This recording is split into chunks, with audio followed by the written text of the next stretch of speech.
One of the greatest fears of senior people is of letting go and thereby losing direct control. In delegating authority for decision-making, one gives away power without giving away accountability. A lot of people who do not suffer from the pathology of authoritarians find that a scary thing to do. It implies trusting your people. If you have been brought up to believe that leadership is about knowing how to do something better than your followers, it is difficult to see the task of leaders as enabling followers to perform their jobs better than they otherwise would, and admitting that they may know how to do those jobs better than you do. Letting go is hard to do, but can bring great rewards. This is the TTL Podcast. We want to teach you tactics to better understand and lead your technical organization. Grounded in our extensive experience leading teams and organizations, both large and small, and guided by the best research available. Today, we're going to try a little something different. In all of the episodes we've done previously, we've talked about a paper, right? We've had a paper or an article that kind of anchored the discussion. But I think we'd like to try something different today and talk about a topic that was inspired in part by a conversation I was having with a friend during dinner. And I think the topic is best stated as delegation. At least that's where we're going to start. All right. Interesting. When you proposed this to me, Monchow, you hadn't said that it came from that discussion over dinner. I'm interested. I don't know why it pulls me in more, but somehow that story does pull me in a bit more to this discussion. Right. It's funny. This was early on in our podcasting. I would say we had perhaps just recorded the first episode, or maybe even before then. Easter egg for people who are longtime listeners of these 4 episodes. We have a ghost episode that we recorded that has never been released, except to a certain few parties for comment. So it may have been during the recording of that episode or whatnot. But my friend said, you have to do this topic. Delegation is a very, very common skill that people are asked to do. And as you've been asked to do on this, they have delegated to you this. Correct. But I think that there's, like a lot of topics we cover, some very broad guidance, but there's some really tricky problems around delegation that people just don't talk about. And so I feel like, my friend, a lot of people have questions about some of the nuances and challenges of delegation that they never really feel comfortable getting answers to, or they don't feel comfortable that the answers are out there, or they've never spoken to anyone about it. And I think that makes sense, because it is a difficult activity. It is a broad topic, because it touches on so many things. It touches on goal setting, it touches on communication, it touches on trust, it touches on accountability and reporting. It goes into all sorts of things. So we'll discuss it today, but I imagine we'll be returning to this again and again throughout our episodes. I imagine so as well.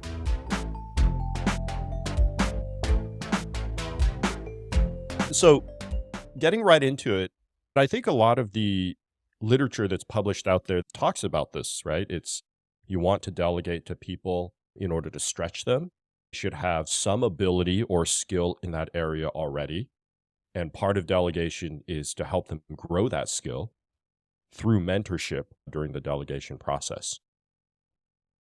But I do think that there's still an interesting question, perhaps, about how do you identify who in your group of people that you want to delegate to is best to take a particular task.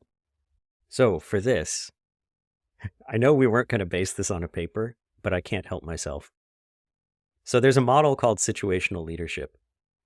And in the model of situational leadership, there's task readiness is one of the aspects of it. Mm-hmm. And what it says is that people have different readiness levels to take on any particular task. Mm-hmm. And as the person giving them that task, you as the leader in that situation, and as a situational leader, should approach them in different ways. You should use different leadership techniques based on where they are for taking on that task. And so I would say part of it is, what is it that you want to achieve in delegating that task? Mm-hmm. So if you are purely going for, we have this person that they want to stretch them, I want to get them up on this task because I need to create that capability somewhere else. You might grab someone who is at readiness level 1, which means basically they don't know how to do it. They're probably uncomfortable trying to do it. You're Mm-hmm. going to need to take on a very coaching type approach, a very directive approach, and Mm-hmm. tell them, well, this is the steps you need to do. This is how you're going to do it. Report back to me at this point, or pair with them on it. If we're talking Mm-hmm. programming, you might sit down and pair with them on, this is how you do this thing. Mm-hmm. Or maybe it is purely another aspect of delegation, which we're often told, is if someone else can do it, they should do it rather than you. Like in Mm-hmm. management things, that's often said is you delegate the things that others can do so that you're available for all of the stuff that others can't do. Right, right. And in that case, if that's purely your reasoning, just Mm-hmm. do that. Then you're probably looking for someone more readiness level 4, which means that they are completely willing, they're completely able. You really just tell them, here's what needs to happen, and they have the wherewithal to report back to you when it's necessary and to ask for extra information when needed. For the most part, it's hands off. You give them a bit of support, and they're off. Mm-hmm. So who you choose comes down to, well, what do you want to achieve? Yeah, I think that's a great way to think about it. And I like that you brought it to situational leadership because I like that word, the situational part of it. And I do think that some of the times when delegation falls down is because you pick the wrong person based on the situation. Or you do your Sometimes situational leadership wrong. You think you think that it's an they're S1 task or whatever, yeah, but you it's an think that they're S4. readiness level 4, but actually they're readiness level 2, and it just doesn't work out. Right, right. Well, and beyond that, I would say beyond their readiness level, I think you can assess sort of the situation wrong, right? You could put your situation or the task itself in the wrong quadrant. And so then you don't match to their readiness level. So I think that makes a lot of sense. I think a big part of it also that people get wrong is you mentioned willingness. And I think that is such an important part of delegation where I know that, there are parts of the situational leadership readiness spectrum which has that term unwilling. Yes. But in my mind, I don't know that I am comfortable delegating a task to someone who is unwilling. They do actually give a little bit of nuance to it. It's unwilling or not confident. It kind of lets those kind of blur together a little bit. So yeah, completely unwilling, you got to be careful about. But not confident, because you can have this combination of they are completely able to do it, but just aren't confident in their own abilities. Mm-hmm. That's right. And so they're nervous about it, and you need to get them ready, Mm-hmm. which can also look like unwilling because they might hold back. Right. But I do think that that's really important to distinguish. I think, the unconfident and able or unable, right, depending on which readiness block you fall into, I think is great for delegation, but completely unwilling, I think there's another discussion to be had there perhaps. But for me, Yeah. I I don't think think I that's think then really you get into the delegation. question about why are you so unwilling? Is this an unreasonable request to think that I should be Mm-hmm. able to delegate this to someone? And it gets Mm-hmm. into a much deeper discussion about what are the roles and what are people trying to achieve in their career or their job at that time. Mm-hmm. And this might be a good segue into we've never really talked about it, but why do people delegate? We jumped right into how do you choose who delegates, but like why delegate Yeah. at all, As Simon right? Sinek would say, start with why. So let's talk about that. What are your thoughts? Why do people delegate? Why should people delegate or should people do it at all?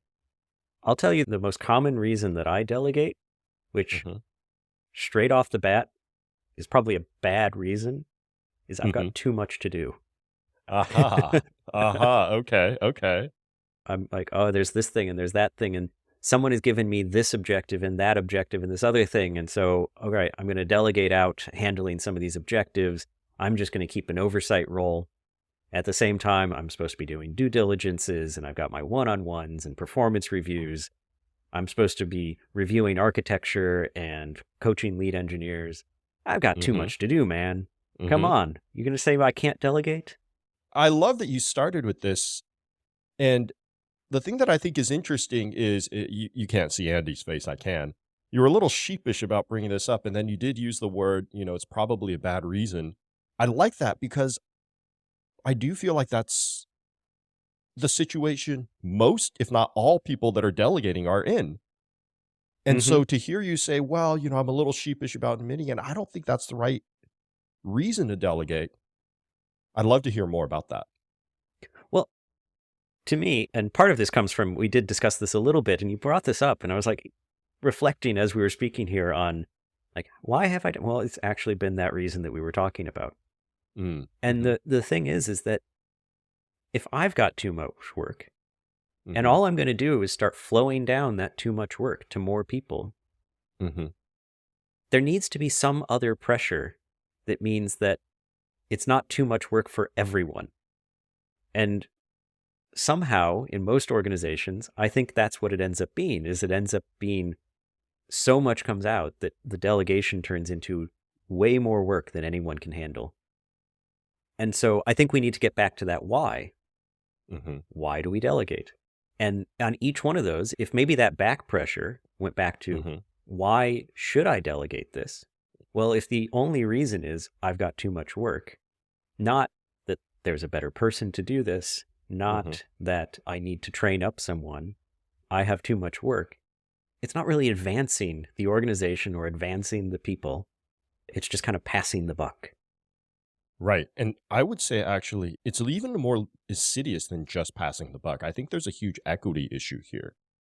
When I talk about delegation, I like to kind of start at the top at like the CEO, right? Think about a 5,000 person company. The CEO always has too much to do. Perhaps they're a Series B and their investors or their board is giving them a lot of pressure to do X, Y, and Z, right? Right. And so he wants to do more than he can do. Let's say his capacity is 120% of what he can do. So then he ends up doing what you talked about, the busyness delegation of I will delegate some things down, right? And then shit flows downhill. And so it goes down, down, down. And the problem with that, I think, is often people at the top are the ones for who saying no causes the least, not only political backlash, but also in terms of just personal circumstances, they are the ones most able to withstand any sort of backlash. So, what do I mean by that? So, when the CEO says no, the board basically oftentimes trusts him. And so they can say, oh, well, okay, we're not going to push you into it or whatever. And the CEO knows that generally he's not going to get fired for saying no. And if he does get fired, I mean, I'm generalizing here, but it's probably going to be more okay for the CEO than for, somebody who makes 1/10, 100, 1,000th of what the CEO makes per year, right? In terms of salary and Mhm. whatnot. And I think the same thing for the level under the CEO, the VPs, and then, the senior VPs, and then the VPs, and then the senior directors and the directors or whatever. I generally think those folks have a lot more ability to say no and a lot less consequences for that, both professionally and personally. Where the equity issue comes in for me is we get to this level where the shit flows, where all of a sudden the people don't feel comfortable saying no for both professional and for personal reasons, right? Perhaps they really want to get promoted. Perhaps they really need the money for the job, right? Maybe they're sending money overseas or they Mm. have, some sort of sick child or something at home. Hmm. And those folks are then forced in some ways to accumulate more and more of this load because they don't feel comfortable pushing back. And so that's where I think the equity comes in. And in those kinds of situations, they aren't getting any kind of modeling from the leadership that it is allowable to say no. And so it goes all the way down. And then essentially, that since they've never seen anyone say no or experience that, it's kind of like the message is you don't get to say no. You don't Mhm, get to kind of try to change what that direction is that might reduce that kind of thing. Because you mhm, said it's the least consequential at those higher levels. Another mhm, way of viewing it is it's the most consequential because their actions are so highly leveraged at the CEO, mhm, CPO, CTO, VP engineering, those kinds of levels. mhm. What they decide impacts so many people Right, that when they say no, that actually impacts a large number of people. right, absolutely. And it's interesting. I think I have worked with a lot of good leaders before and even more bad leaders or average leaders. But I don't think I have ever seen a leader model saying no to delegation. I'm not even sure what that would look like. I feel like delegation is often hidden, right? Like if my boss tells me to do something and I say no, how do my folks know that I say no unless I like celebrate it in a one-on-one or in an all hands or whatever? Look at how many things I said no to. Is that it? Or is there some way better to sort of model that? So I think it wouldn't be quite celebration there. To me, a lot of this delegation, we should now I think we can get to a bit to the when. When does the delegation happen? And of course, it's going to happen ad hoc whenever. But at least at this level that we're kind of talking about of objectives and tasks, if we're talking about like quarterly OKRs or a process like that, it's going to happen in the setting of all of those kind of delegation through I see. everything's going to happen. Hmm. And there, the saying no is a completely discussable and should be a discussed thing about, well, these are the aims that were being discussed. This was our feedback on it. I ended up saying, yeah, we can't do that. So it's been cut down from this, and this one has been modified in this way to compensate. And so it becomes a discussion about how did the framing of the work, how did the definition of all the work modify through saying no? I think that does come across. I don't know if I consider a lot of that delegation. Okay. I think of OKRs as an alignment thing, but it's also a delegation thing. This is my level of the objectives, and it gets split up into all these parts. And then this is your level of the objective, and it gets split up into these parts. But I can also understand that most of the time when we talk about delegation, it's a much more task-specific type thing. I think it would be different if it was like, hey, these are OKRs owned at my level that I'm responsible for, but instead of me being responsible for one of them, you're going to be responsible for one of them. Versus these are OKRs at my level, and then there's a sub OKR that you contribute to that helps me achieve my OKR. At least that's differing in my mind. Does that differ in your mind, or are those kind of the same? I think they're kind of the same to me. Okay. I think I see it fractally, man. You just gotta eat some mushrooms, and then it all becomes the same. It's all interconnected, man. It's Doug Forsett, for those that watch The Good Place. I think where I see something that's more concretely delegated, and I wouldn't even call this a task, is I would say out of band initiatives that are tied to OKRs. I don't know if this happens at smaller companies as well as bigger companies. I haven't been in a smaller company for almost 10 years now. So, my memory is completely forgotten. And so smaller companies seem great to me, right? Because I only remember the good things. They don't have those. They don't have any problems. Right, absolutely. But I'll give you an example from a few years ago in an org that I worked in.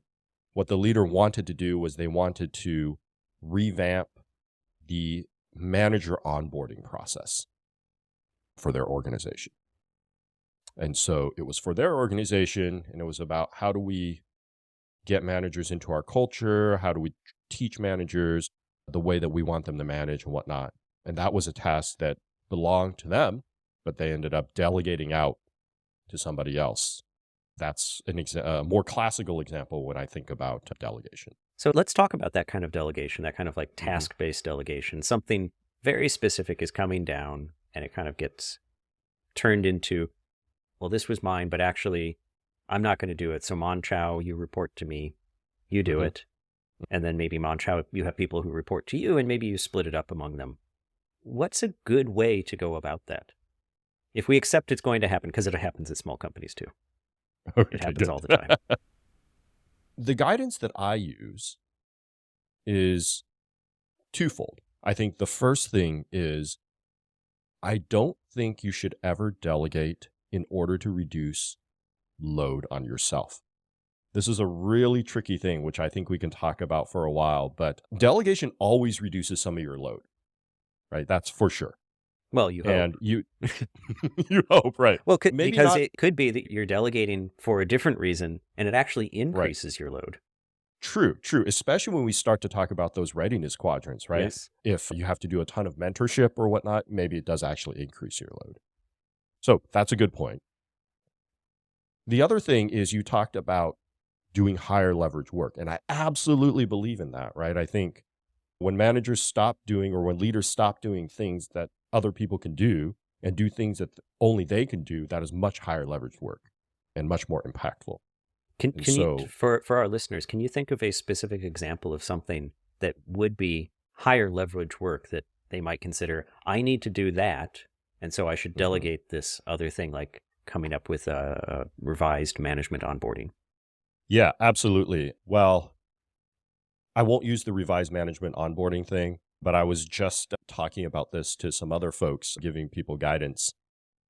A lot of managers, especially new managers, end up in the background evaluating all the work that's being done on their team, Mhm. right?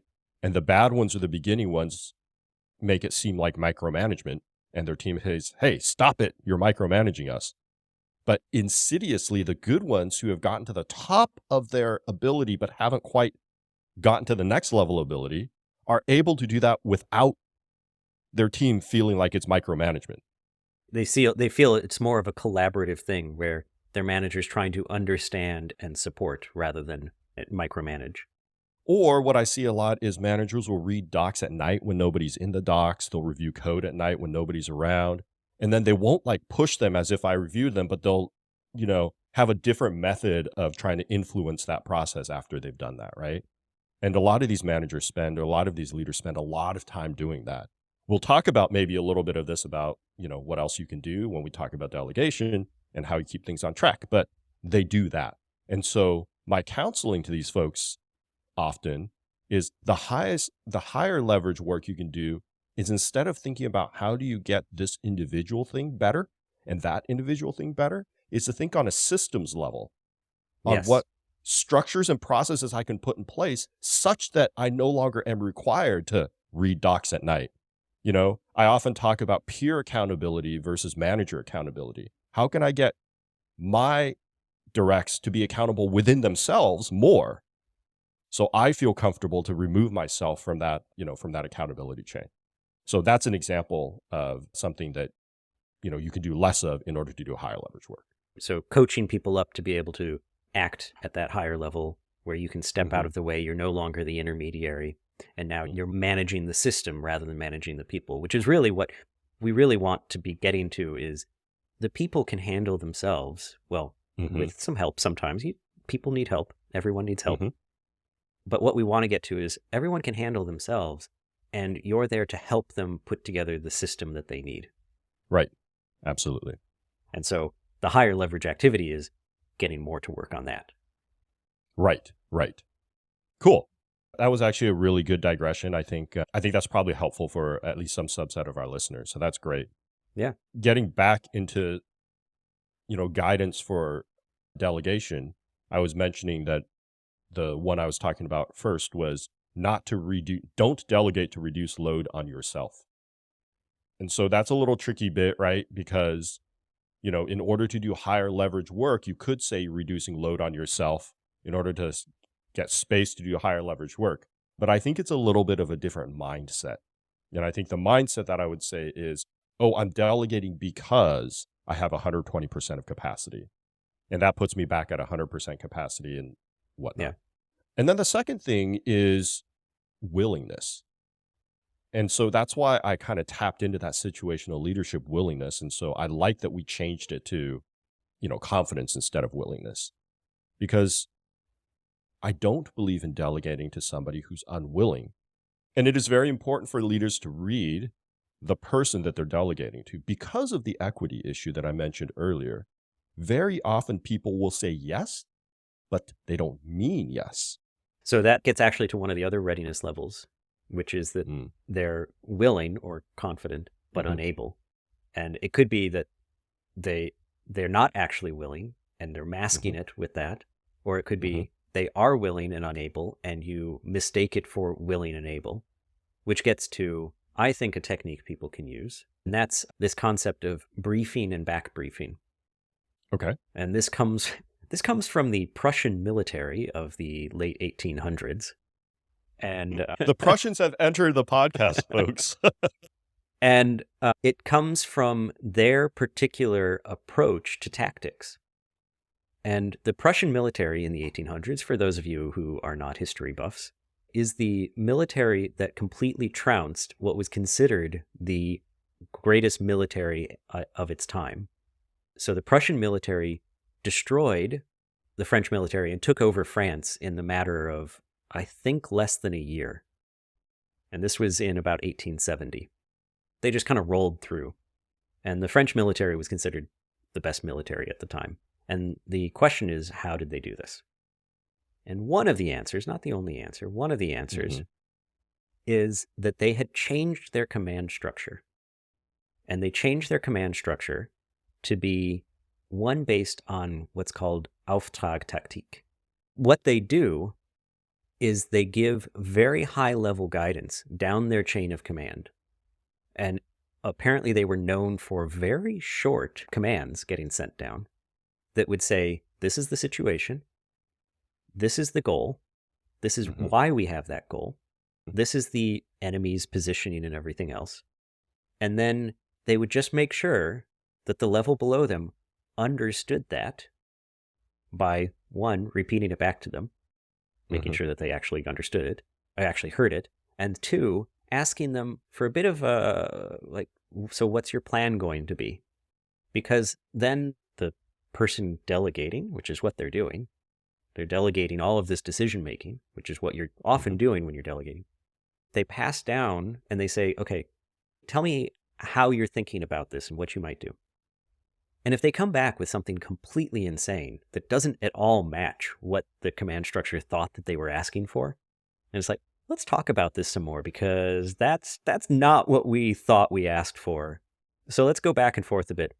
And it's to get to that common understanding, that alignment on approach or alignment on goal, and the necessity for, like, when are you going to need to check in so that we can command other units to do the appropriate things and get that information to go on. And so it would be that kind of whole thing. And what they did was they essentially pushed decision-making, which the French army hadn't done. They pushed decision-making all the way down into their, like, individual squads or something. And so it was kind of, in a way, like organized chaos. The individual Prussian army units would suddenly change approach because the battlefield situation changed. And they had all been trained on, well, we've been given the overall goal, so we're just going to work towards it. But all through that, they would, of course, be communicating back up and communicating back down, but they wouldn't get stuck on it. So I would say that's another tactic, speaking of tactics, another tactic for delegation is saying not only just the task, but the context for it, the goal you have with it, setting up any constraints you have, and then asking the person about, okay, now what do you think you're going to do with that? Let's make sure we're both on the same page here. I like it. Did you say that's called pressure, back pressure, or what was the... Briefing and back briefing. The briefing is what the command person says, and the back briefing is what then the subordinate gives back. I like it. And I think this may, I think we will eventually want to touch on in this episode, how do you know what's going on as you delegate, right? But I think interestingly, and I'm reading this with a bias, this is the first time I've heard this story, and so, but obviously I have a bias in how I read it. It sounds like the back briefing was to make sure that these AAA teams, as I call them, right, these squads or whatever, aligned on the goal. It wasn't so much to pressure test the individual tactics that they were saying they were going to execute. Oh, I think our plan is to go over here, and then I'm going to make this flank maneuver. It felt like leadership might disagree with that tactic, but they're like, oh, you're doing that tactic because you understand the goal? Okay, yeah. I'm not going to I'm not going to push on that and poke it because you have AAA, and as long as you understand the goal. Yeah, that is absolutely it. You're not interested in telling someone how to do it. This is so interesting because I feel like those lessons have been forgotten. I have worked for two large organizations who I think they would claim that they are some of the models in sort of bottoms up leadership or bottoms up, working from the bottoms up, right? For example, they would say, look, it's very clear that the majority of our work items every quarter come from the individual engineers. They don't, it's not PMs coming and saying, hey, here's 60% of your, there's just 60% of your backlog. Now you can do 40%. No, it's like 80% of the backlog is ideas generated from the bottom, and they would call that bottoms up. But I don't think leadership tends to function in that way, even in these bottom up organizations. There's very much of we're going to align on not just the goal, but the specific The execution implementation of the goal. Yeah. Right. Oh, okay, so these are the OKRs you're designed to meet, and what you've proposed to me are these 6 projects. And I will tell you, I don't believe in this project, and why don't you go do this project? And, you get to ultimately decide. But then during execution, if any of those projects change, I need to know. Yeah. And I don't need to know because I don't think you understand the goal. I need to know because I might not agree that those projects changing is going to meet the goal the way that you think it's going to meet the goal. And I can understand where it comes from, because in some ways it's much easier to reason off of a specific rather than accept that we have, to the best of our knowledge, the same understanding, and I need to trust. A nuance in this structure as well, though, I should be clear, is not everything is done by this structure. They do sometimes give out just like, here's your order. Sure. You're going to do that. But it's kind of like a continuum. So another thing to keep in mind on this is what you were saying, which is that it's not about that exact implementation.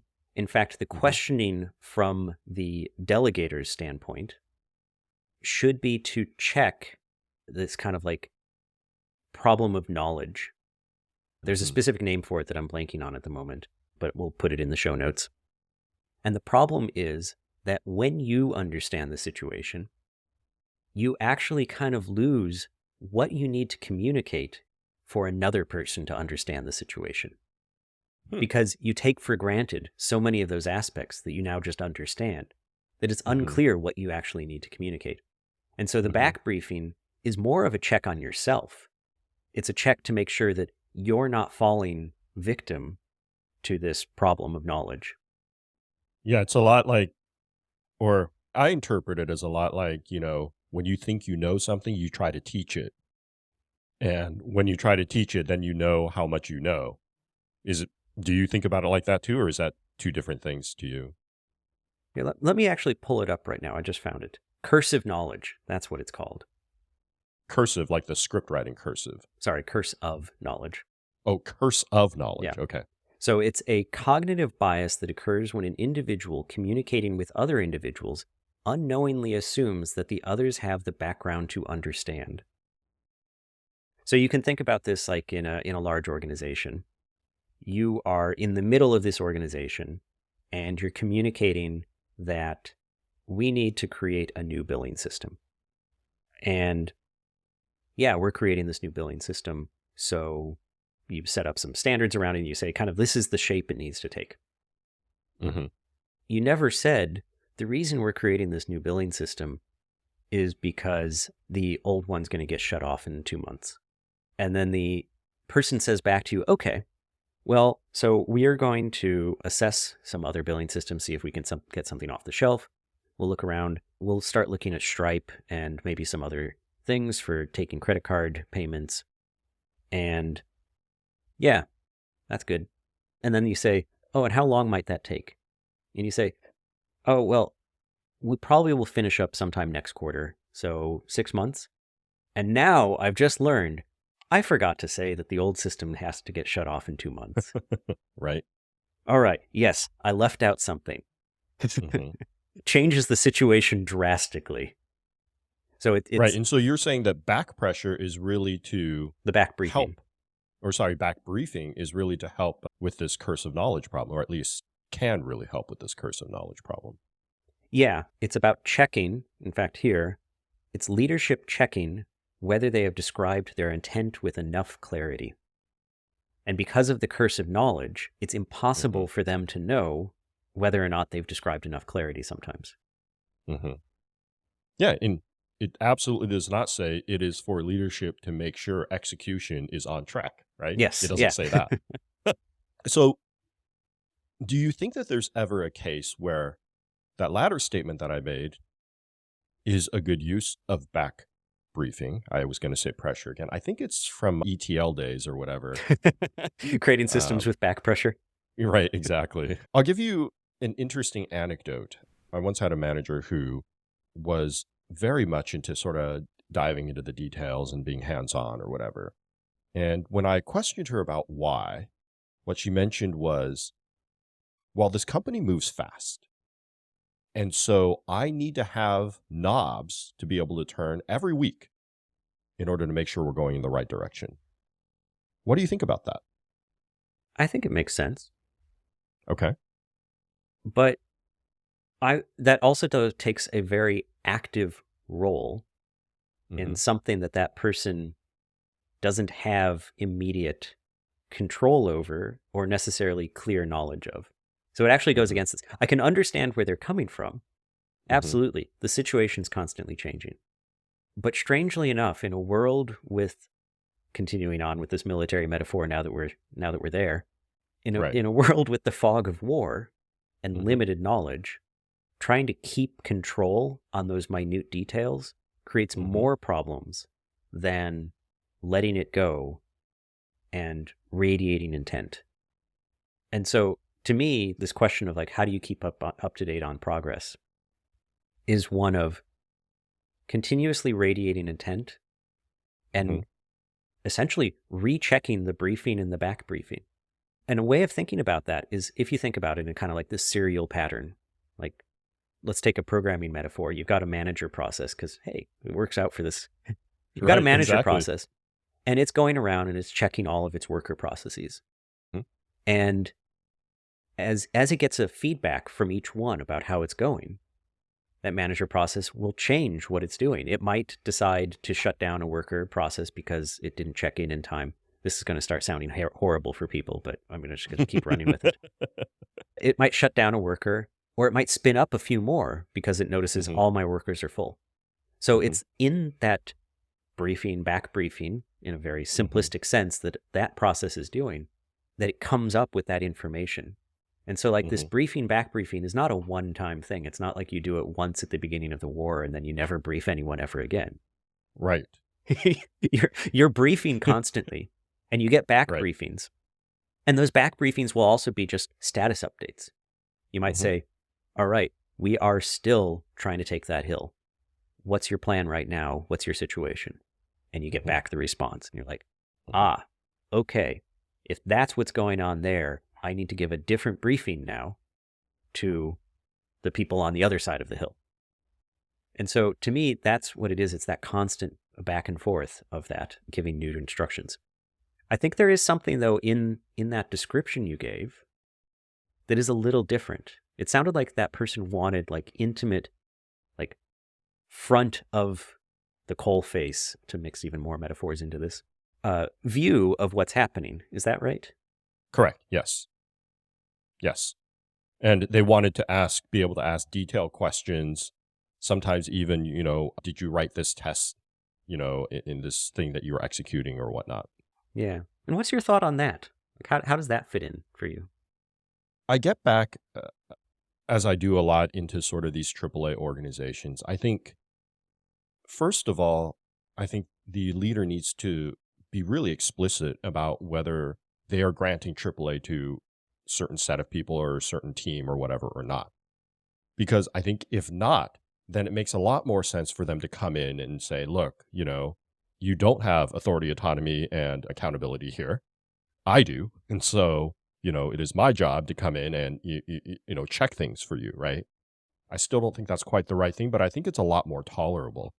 I think the worst thing you can do is tell people that they have AAA and then come in and act as if they don't. Yes. I have this big thing where I think no matter what level of leader you are, even if you're CTO, if there's a big problem that you need to be hands on, you should go to the source, Yeah. right? I don't think you should go to a middle manager and say, hey, Every 4 hours, write me a status report that shows me red, green around these. I call that managing by dashboard. So if it's important enough for you to disrupt workflow and interrupt people, go to the source. And so, yeah, if there was, and in one of the cases, it's like we had this big regulatory outage where a bug was causing us to not submit things to a regulator, which meant that we could get fined or shut down, right? That was absolutely really important. For that leader to dive in was absolutely critical. And so I think in those cases, yeah, go down and tell me that my variable naming is wrong and that by writing this loop that, that's going to cause a race condition that's going to prevent things. Sure, absolutely. But I think those actions in certain cases are really, really important and aren't done enough. And then I think those actions at the same time are critical that they not be done because they erode trust and are done a lot. So yeah. So I that's what I think about those actions. I think that those actions are very important, and if done right, can improve trust. But it all has to fit within the wider tapestry. I'll put in yet another metaphor. The wider tapestry of the organization's culture and the way that they work. So for instance, in lean parlance, they have this thing called the Gemba walk. Gemba is this idea of go to the place. Go to where things actually happen. Don't manage by dashboard. Don't manage by hearsay. Right. Go and see what's actually going on. And that fits into the larger culture, though, that Toyota, as the originator of these kinds of things, and Correct. Yes. lean places have, which is one of everyone seeks to understand. Everyone seeks to improve and learn. And actually the role of managers is on that system level. And their big role, the thing that they should be doing all the time, is paying attention to how can we learn. And so they're there not to tell people that they're wrong, but they're there to understand where do they still need to coach. It's to gather information for themselves about how should they take action. And so to me, it all comes down to that. What's the culture of the place tell itself about what's going on here? I think that concept of Gemba, walking to where things are happening, is so, so important. I think a lot of leaders who are pretty hands-on end up not going there. Yeah. I once had someone tell me, like, you can't tell my boss to go attend a stand-up to figure out what's going on. They're too busy. My point was, well, then it must not be important enough for them to dig into that granular level of detail, right? Yeah. So I think, to me, getting back to the question or bringing it back towards delegation, I think this has a good tie-in on, once you delegate, how do you make sure things are on track, right? And I think to me, it's a bit of a mix.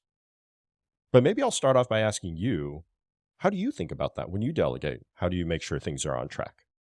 I think it's a combination of these things. It's that continual briefing and back briefing. So you're hearing, what are the updates? What's the change situation? Where are we now? And it's doing the Gemba walks. It's going and watching the actual situation, the actual state, using that as a way of understanding those back briefings I'm getting with a bit more context. Because you can think, actually, I can think of it as one of the things you're trying to deal with is the curse of knowledge in the other direction. So the back briefing from the briefing was to deal with the curse of knowledge. So you need to think about, okay, when you get that back briefing, how do you deal with the curse of knowledge from the other side? And one way of doing it is to go and have other information and then try to fit this information together and ask questions and be like, but you're saying that. I was just watching this the other day, though. Yeah, I agree. And I also think that it's quite a mix. I think, for me, in terms of AAA orgs, I tend to think about, obviously the briefing part is really the OKRs, right? Or the goals that you're trying to meet for the quarter or the half or whatever. And I think in the past, processes that have worked for me is, again, a mix of both. So I would like to have every 2-week or every 3-week status updates. You could call those briefing back briefing, where we get into a room with the leaders of each AAA org and say, look, these are the goals as we've espoused them. What is the progress towards these goals? Are you still confident in making these goals? And again, the intention obviously is to make sure things are up to date, but it's also to get any information back that makes us realize as leaders that, oh, we haven't communicated correctly. But what I think is critical in this area is it is critical to not, to me anyway, to not have all this extra work that people end up doing. Oh, you have to prepare a one-page write-up for every single project, and then you have to send those out for comment before our meeting. And then I'm going to like talk about, oh, I don't think that you should be talking to this customer or, whatnot. That is something that I personally disagree with. And so it should be lightweight. And so people should come having to do very little prep, and it should be more of a discussion around, are these goals getting met?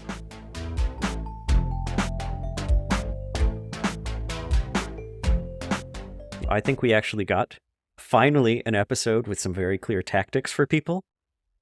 Briefing and back briefing, Gemba walks, situational leadership, all great things for delegation. Also, don't delegate because you're overworked. Delegate to open yourself up to higher leveraged activities, or delegate to improve the capabilities of those that you're delegating to. Perfect.